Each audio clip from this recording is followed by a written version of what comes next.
حضور نبی کریم صلی اللہ علیہ وسلم کے معمولات پہلے سے ہی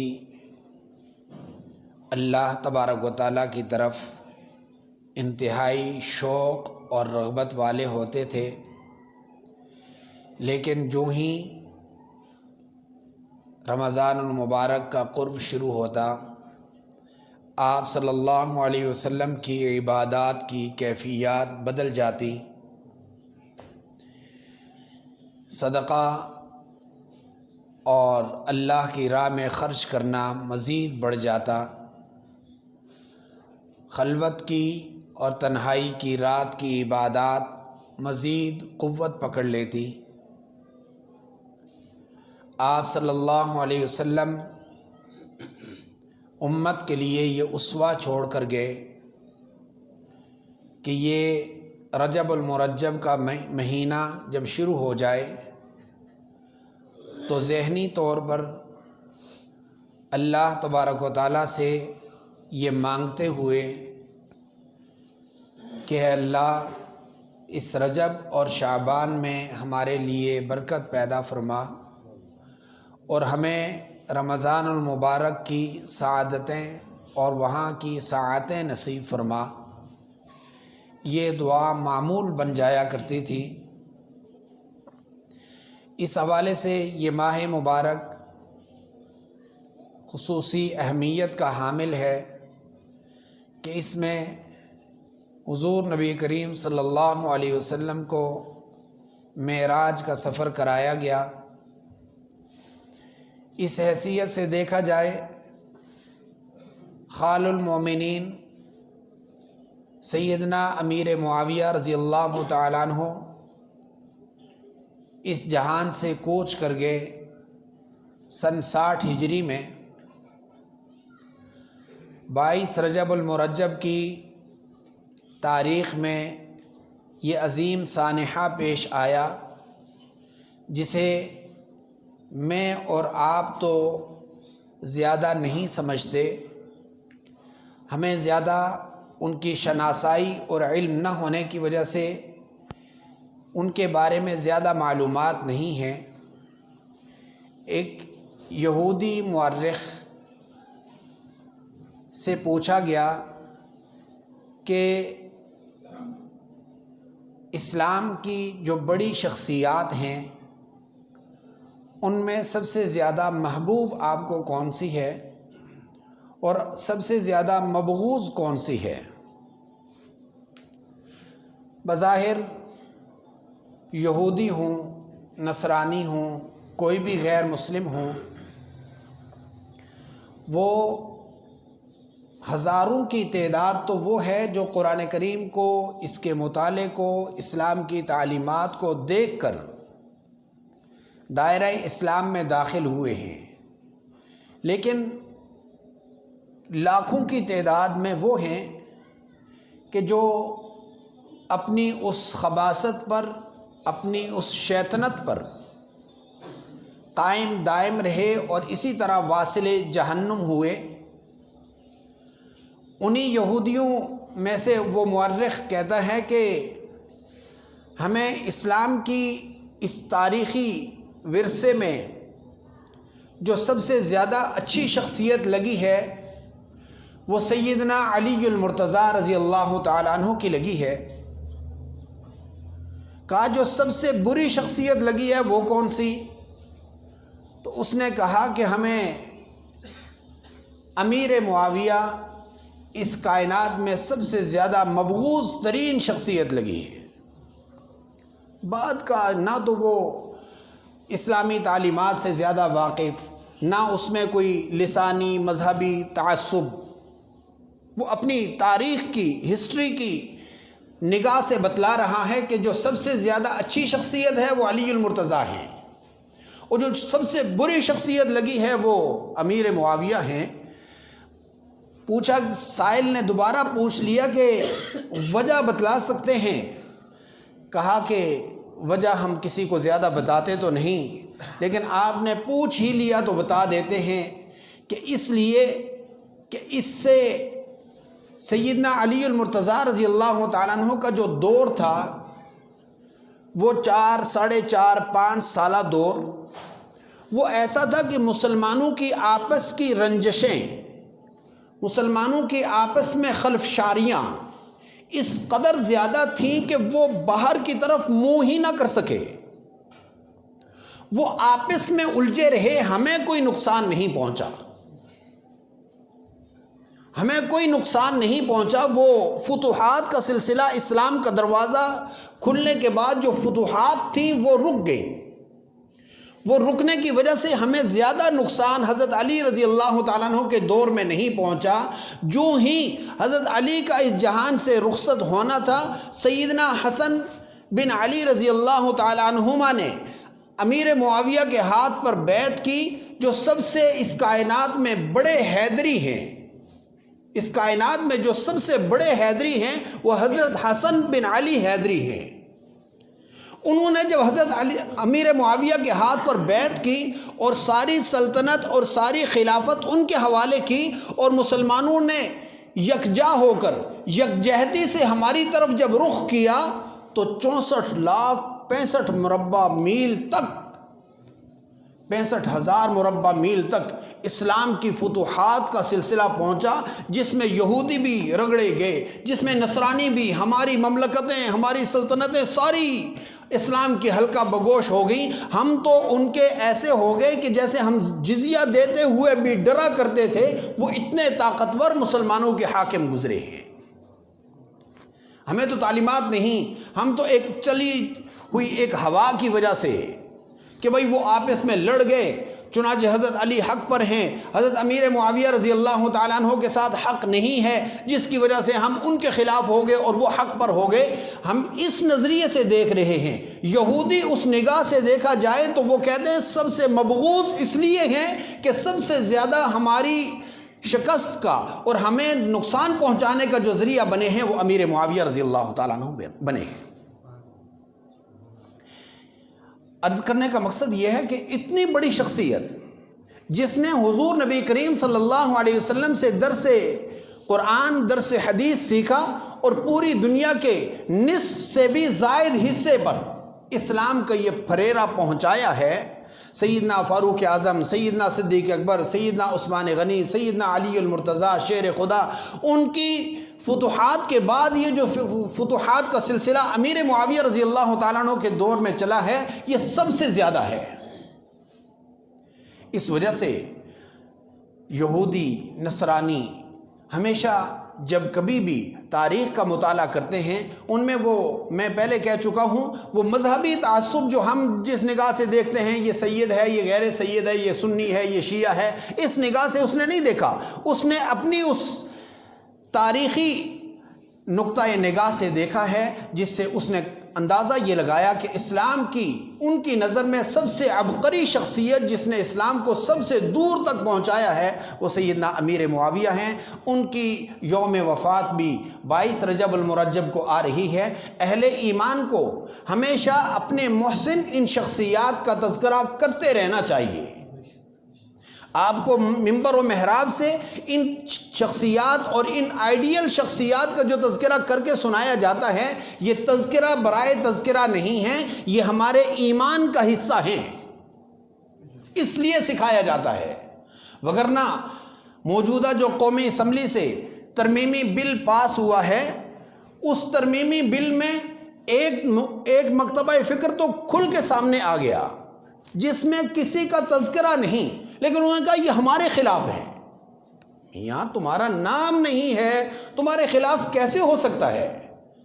یہ تو گستاخان صحابہ اور گستاخان اہل بیت کے خلاف بل ترمیمی پاس ہوا ہے، ابھی اس کے مراحل باقی ہیں۔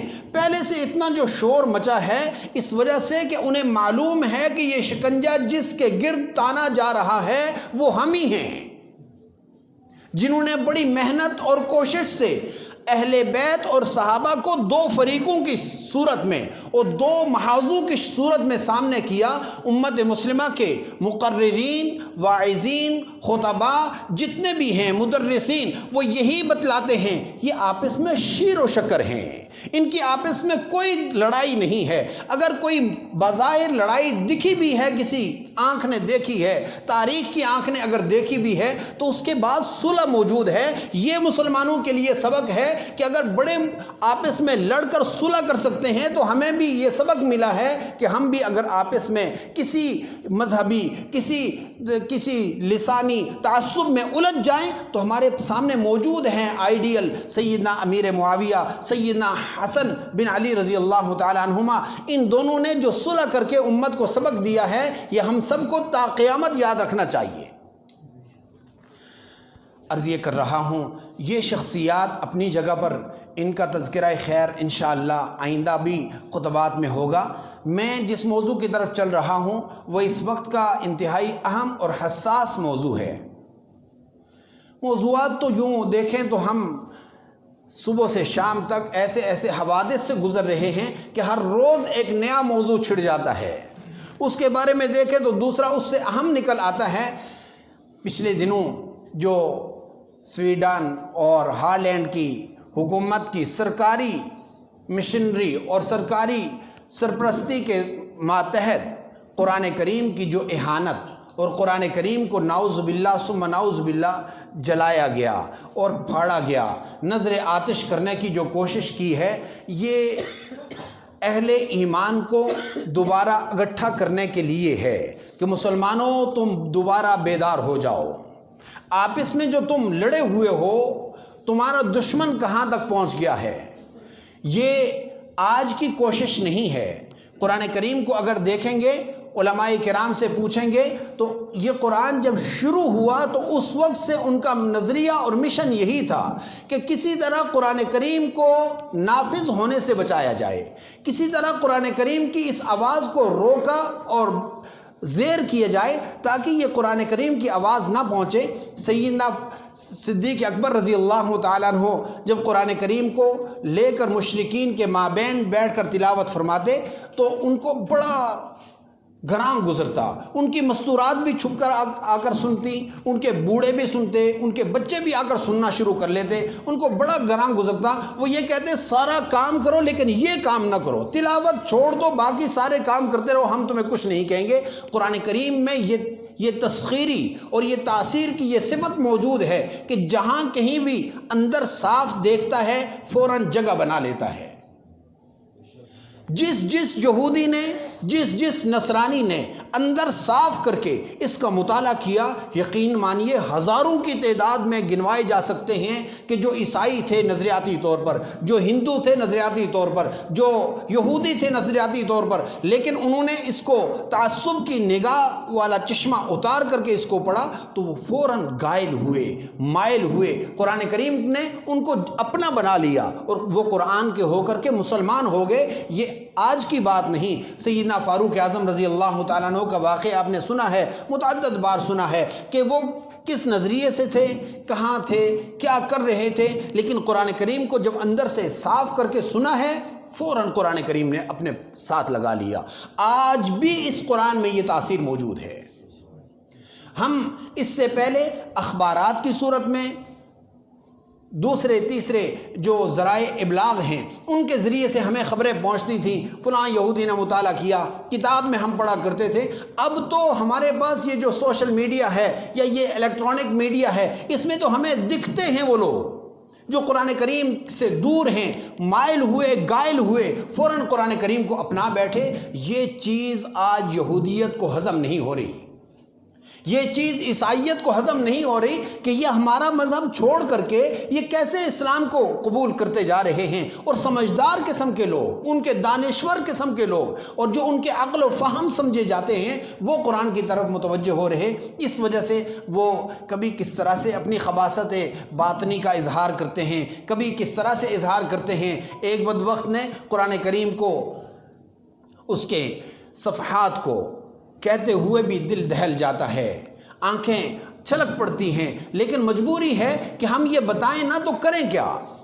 اس نے اپنی خباثت کا اظہار کیا، یہ کم کیا ہے. اس سے بڑوں نے نیل میں پورے کے پورے مکتبے اور پورے کے پورے کتب خانے گرا دیے ان کے بڑوں نے. اور قرآن کریم جب شروع ہوا تو اس وقت انہوں نے کوشش یہی کی. فرمایا اس وقت جو قرآن کریم نے جو تصویر کھینچی ہے وقال الذین کفروا، یہی لوگ تھے، ان کے بڑے تھے جو یہ کہا کرتے تھے لا تسمعوا لہذا القرآن، اس قرآن کو مت سنو. اس وقت کہا کرتے تھے لا تسمعوا لہذا القرآن والغوا فیہ، شور کیا کرو. جب بھی قرآن کریم پڑھا جائے سنا جائے، سیدنا صدیق اکبر رضی اللہ تعالیٰ عنہ پڑھا کرتے تھے تو وہ کہتے تھے کہ قریب کھڑے ہو کر کے شور شرابہ کر دیا کرو تاکہ اس کی آواز کسی کے کان پڑے نہ. یہ ان کا منصوبہ پرانا منصوبہ ہے، اس پر یہ گامزن ہے کہ یہ کسی طرح جلا دو، کسی طرح بہا دو، کسی طرح مٹا دو. یہ ان کا منصوبہ اسی وقت کا ہے، اسی نظریاتی حدود پر یہ چل رہے ہیں. لعلکم تغلبون، تاکہ تم غالب ہو جاؤ. اندازہ لگائے، قرآن کریم کو جلا دو اس لیے کہ تم غالب ہو جاؤ، قرآن کریم سے شور کرو تاکہ تم غالب ہو جاؤ. یہ ان کا اس وقت کا منصوبہ ہے. اللہ تبارک و تعالیٰ نے قرآن کریم کو ایسا محفوظ فرمایا نحن نزلنا الذکر وإنا لہو لحافظون، ہم نے ہی نازل کیا ہے، ہم حفاظت کرنے والے ہیں. وہ جو جلانے والا ہے اس کے ہاتھ میں جو طاقت ہے وہ اللہ کی دی ہوئی ہے. اللہ چاہتے تو شل کر دیتے، اللہ چاہتے تو اس کے دماغ کو معاف کر دیتے، زمین پھٹتی اندر چلا جاتا. ساری قدرتیں اللہ کو ہیں، لیکن اس کے باوجود امت کو بیدار کرنے کے لیے اللہ تبارک و تعالیٰ نے یہ موقع دیا ہے کہ امت بیدار ہو جائے، کسی طرح اس قرآن سے دوبارہ منسلک ہو جائے. یہ ان کے بڑوں نے ایک منصوبہ یہ بنایا اور دوسرا منصوبہ یہ بنایا لا تنفقوا علی من عند رسول اللہ. جو یہ حضور کے پاس قرآن سیکھ رہے ہیں ان کے اوپر خرچہ پانی بند کر دو، ان کا معاشی بائیکاٹ کر دو. ان کو جو تم وظیفے دیتے ہو، جو ان کو خیرات دیتے ہو، جو ان کو صدقہ دیتے ہو، یہ دینا بند کر دو. بھئی ہوگا کیا؟ حتی ینفضوا، اس وقت کا نظریہ دیکھیں. حتی ینفضوا، یہاں تک کہ یہ جو بیٹھے ہوئے ہیں حضور کے گرد میں یہ چلے جائیں گے، یہ منتشر ہو جائیں گے. ان کا نظریہ یہ تھا کہ نعوذ باللہ ثم نعوذ باللہ یہ حضور کے گرد جو جمع ہوئے ہیں یہ کھانے کے لیے جمع ہوئے ہیں. آج بھی کافر یہی کہہ رہے ہیں کہ یہ اس آدمی کو دیکھو جو ان کو ایڈ پہنچاتا ہے، جو ان کے ساتھ تعاون کرتا ہے، اس کا بینک بیلنس چیک کرو، یہ کہاں سے دیتا ہے کہاں سے. بھائی کوئی نہیں دیتا، دیتا وہی ہے جس کا رب قبول کرتا ہے، وگرنہ پیسوں والے تھوڑے ہیں.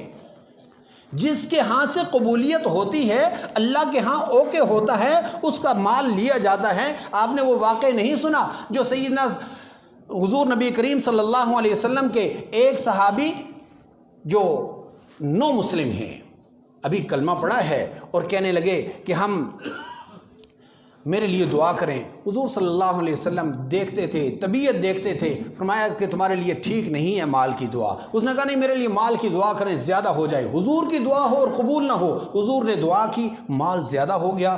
علاقے میں جو دکان تھی، علاقے میں جو باڑا تھا وہ کم پڑ گیا. شہر سے باہر لے لیا اور باہر رقبہ لے لیا اور مویشی بڑھتے گئے، اونٹ بڑھتے گئے، اس میں بیڑ بکریاں بڑھتی گئیں، زیادہ ہو گئیں. آپ صلی اللہ علیہ وسلم نے بندے کو بھیجا کہ اس سے کہو کہ جو اللہ کا حصہ ہے اس سے نکالے. اس نے کہا کہ یہ اللہ کا جو حصہ ہے وہ میں نہیں دے سکتا، یہ میرا مال ہے، میری محنت اور میری کاوش کی کمائی ہے. آپ صلی اللہ علیہ وسلم نے جب اس کی اس روش کو دیکھا تو فرمایا کہ اس کا مال قبول نہ کیا جائے. وہی نازل ہوئی کہ اس کا مال قبول نہ کیا جائے. پیچھے جب وہ زکوٰۃ وصول کرنے والا، عطیہ وصول کرنے والا گھر پہنچا حضور کے، وہی نازل ہو چکی تھی، وہ پیچھے زیادہ لے کر آیا. حضور نے فرمایا نہیں، اس کا قبول نہیں کیا جائے گا. سیدنا صدیق اکبر کے دور میں اس نے پیش کیا، کہا تیرا قبول نہیں ہو سکتا، جس کا نبی نے قبول نہ کیا اس کا ہم قبول نہیں کر سکتے. وہ دائرہ اسلام سے خارج ہوا، اسلام کے ایک رکن کو چھوڑنے کی وجہ سے وہ تو مردود ہوا. مال تو بہت ہو گیا لیکن اس سے دین چلا گیا. میرے بھائی، ہمیں اس موقع پر جہاں پر غیر مسلم یہ سازشیں کر رہے ہیں، یہ کاوشیں کر رہے ہیں کہ کسی طرح دین اسلام کو مٹایا جائے، پھونکوں سے یہ چراغ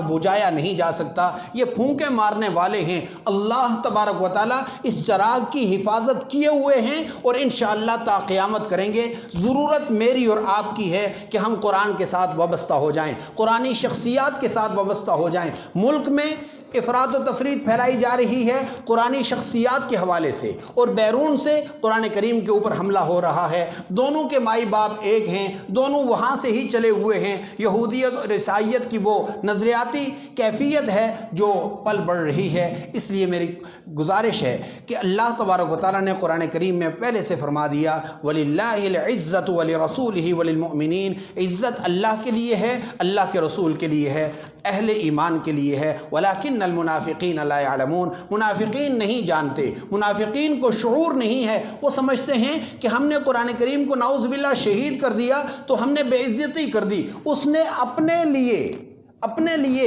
جہنم میں ٹھکانہ بنا لیا۔ قرآن کریم کی ان کی اہانت سے اہانت نہیں ہوتی، اس لیے کہ قرآن وہ کتاب ہے جو اللہ تبارک و تعالیٰ سے نکلی ہوئی کتاب ہے، جو اللہ کی صفت ہے۔ اللہ کی صفت کو بھلے کوئی پاؤں تلے روندے یا جلائے ہو نہیں سکتا، یہ اس کی مبغوض کوشش ہے، ملعون کوشش ہے۔ حکومت وقت سے بھی ہم یہ مطالبہ کرتے ہیں اس سٹیج کی وساطت سے کہ وہ فوری طور پر وہاں کے سفراء کو جمع کر کے ان کو بلا کر کے فوراً تنبیہ کر کے ان کو علاقہ بدر کریں اور ان سے فوری مطالبہ کریں کہ اس ملعون اور گستاخ کو اپنے ہاں گرفتار کر کے قرار واقعی سزا پہنچائیں اور دیں، اور تاکہ آئندہ کسی کے مذہبی جذبات کے ساتھ اور کسی کے مذہبی جو شخصیات ہیں ان کے ساتھ کسی کو کھلواڑ کرنے کی اجازت نہ ہو۔ دعا فرمائیں کہ اللہ تبارک و تعالی ہمیں اس پر عمل کرنے کی توفیق نصیب فرمائے۔ قل يا عبادي الذين أسرفوا على أنفسهم لا تقنطوا من رحمة الله